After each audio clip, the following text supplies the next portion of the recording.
Hello everyone, good day. So I am Realine Mendez Rosalan.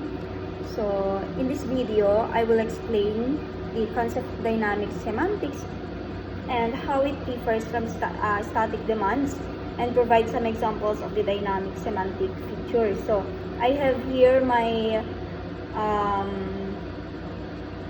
script for my assignment since I am not very familiar with semantic and dynamic semantics. So anyway, in the question that given here is what is dynamic semantics. So of course, let's start with the concept of dynamic semantics. So dynamic semantics refers to the meaning of the program during its execution, or in simple terms, it explains what happens when the program runs.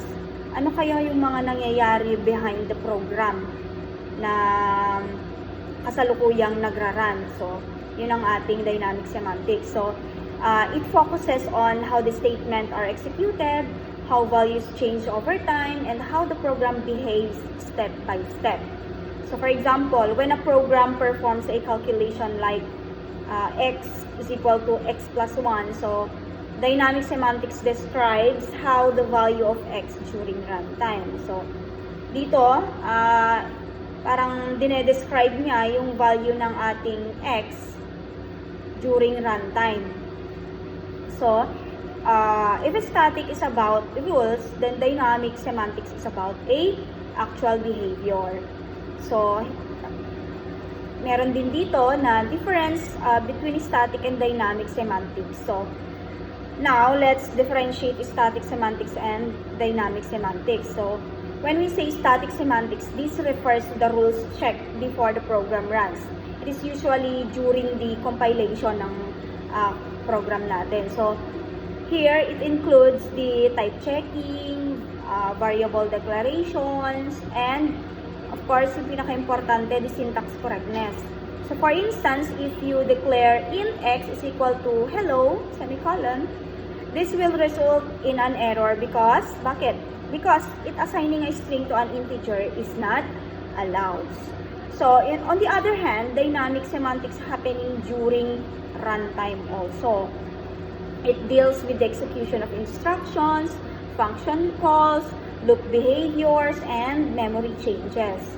So, the key difference of static semantics and dynamic semantics. When we say the static semantics, this compile time before execution. And while the dynamic semantics naman, the runtime, nagra-runtime siya during execution. So parang baliktad lang sila. Yung una ay before runtime, yung pangalawa naman or yung dynamic semantics is the during execution. I have here also the examples of dynamic semantics rules.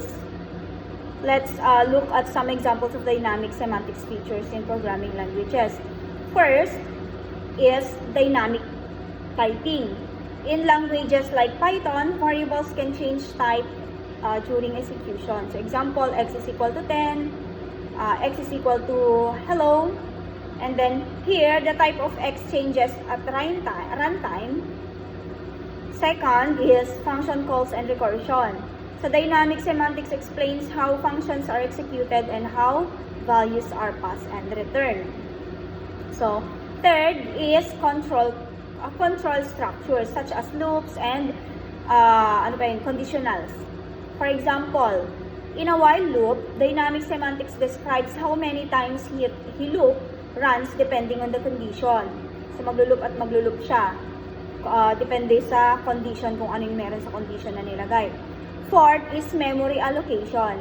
This includes how memory is assigned and released while the program is running. So these features all focus on how the program behaves when executed, not just how it is written. Okay.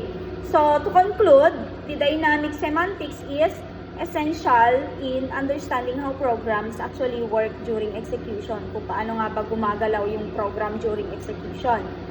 It complements static semantics by focusing on runtime behavior rather than the compile time rules. So understanding both will help the programmers write correct and efficient, reliable program. So, that is all about the dynamic semantic.